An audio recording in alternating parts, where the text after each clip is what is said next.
Vamos continuar com a nossa aula, quarto ano, na apostila de Geografia, na página 15, nós vamos fazer a atividade. Mas antes, a professora vai explicar as páginas anteriores, a partir da página 12, para que a gente possa responder as questões que estão na página 15. A gente vai falar de hidrografia. O que é hidrografia? É a parte da geografia que estuda os rios, né? Lagos, águas subterrâneas, mares e oceanos.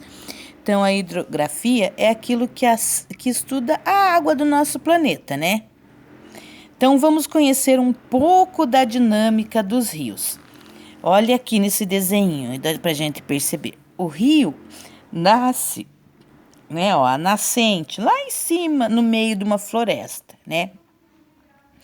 Ó, nascente, o local onde o rio nasce recebe o nome de nascente, né?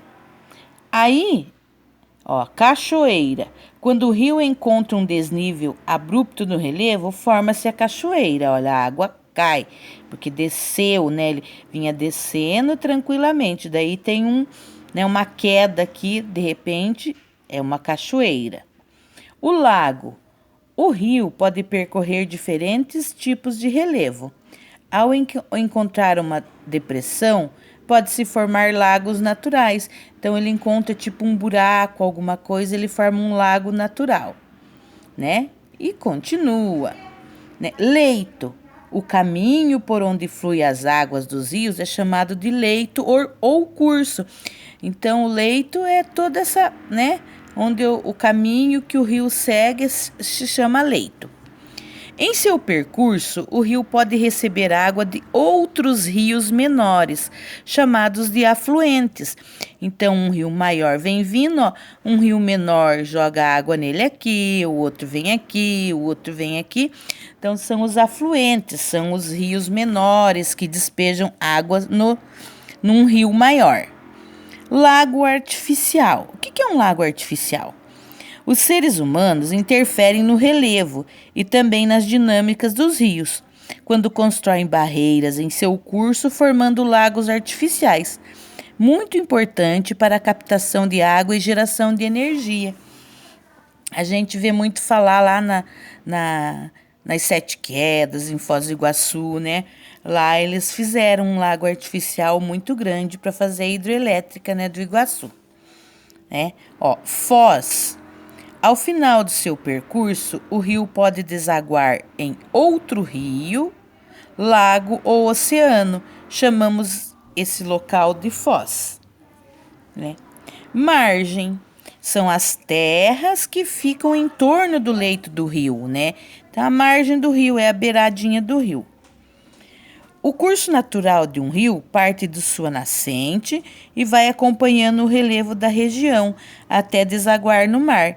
Então, ele vai acompanhando o relevo como? Ele vai descendo, né? Até desaguar no mar, ou um rio menor deságua em outro rio maior, né? Então, vamos para a página 13.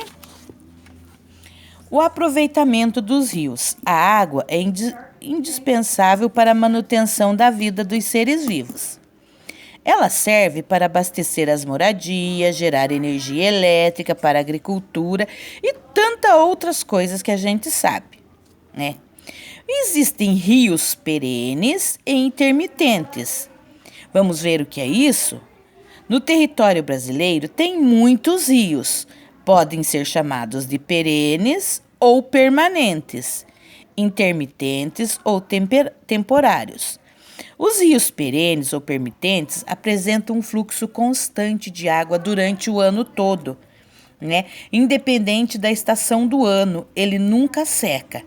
E o rio intermitente ou temporário são aqueles rios que durante os meses de estiagem desaparecem temporariamente, né? E tornam a fluir, tornam a se encher de água na época das chuvas. Ó, aqui a gente tem dois exemplos de rios, ó. O Rio Perene em Florianópolis, Santa Catarina. Ele é perene porque ele permanece o ano inteiro com água assim. E aqui tem um rio intermitente em Oliveira dos Brejinhos, na Bahia. Então, olhe para vocês verem, aqui é um rio, parece mais uma estrada, né? Por quê? Porque durante a época das secas, ele seca e fica sem água, né? A maior parte dos rios brasileiros é perene, é permanente, né? Então, eles ficam com água o ano inteiro. Rio de planícies são aqueles que correm por regiões com pequenas irregularidades em seu terreno. Pela tranquilidade das águas, pode ser utilizados para pesca, lazer e navegação.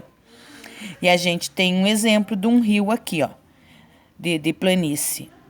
É o Rio Negro e o Rio Solimões, né? E daí, quando eles se juntam, passa a chamar o Rio Amazonas, que é um rio de transporte de mercadorias, né? Esses dois rios. Então, de um lado é o Rio Negro, essa parte mais escura, e essa parte clarinha aqui é o Rio Solimões. Dá a impressão até que é uma areia, né? O Rio Solimões. Então, eles se encontram e daí, quando as águas se misturam, eles formam o Rio Amazonas. Vamos à página 14.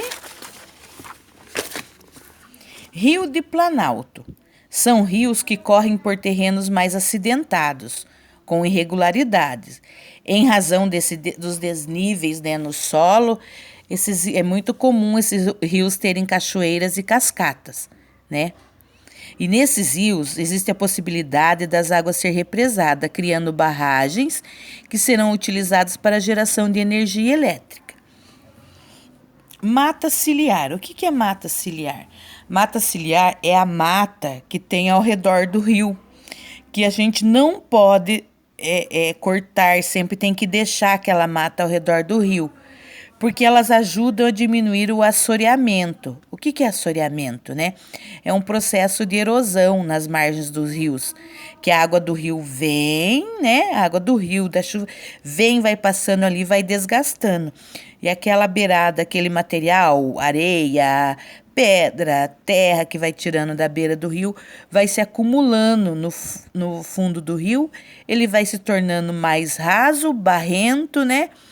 E aí, em consequência disso, a água, por estar barrenta, impede a entrada de luz, prejudicando os animais que vivem nessa água, né?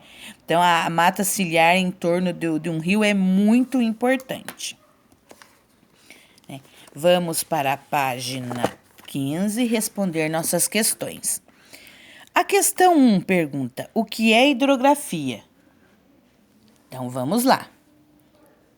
É a parte da geografia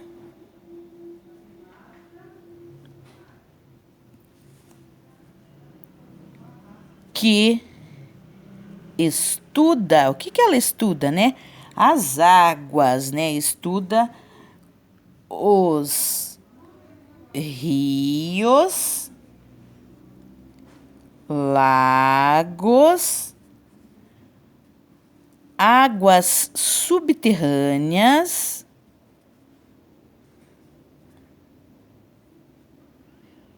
as águas subterrâneas são aquelas que ficam embaixo da terra, que a gente tem que cavar os poços para encontrar elas, né?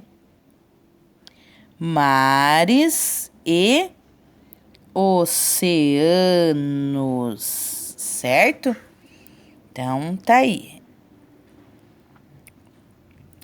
O que é nascente de um rio? A gente já vai virar o celular para poder pegar bem, que não tá pegando direito. Vamos tentar colocar ele aqui. Vamos ver se dá certo.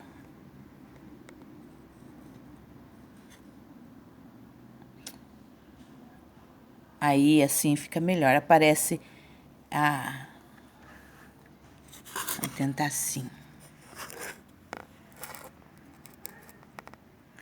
Aí, é que a tia apoia o celular aqui. Daí, conforme ela vira, a câmera tampa na régua que a tia apoia o celular. Número 2. O que é nascente de um rio?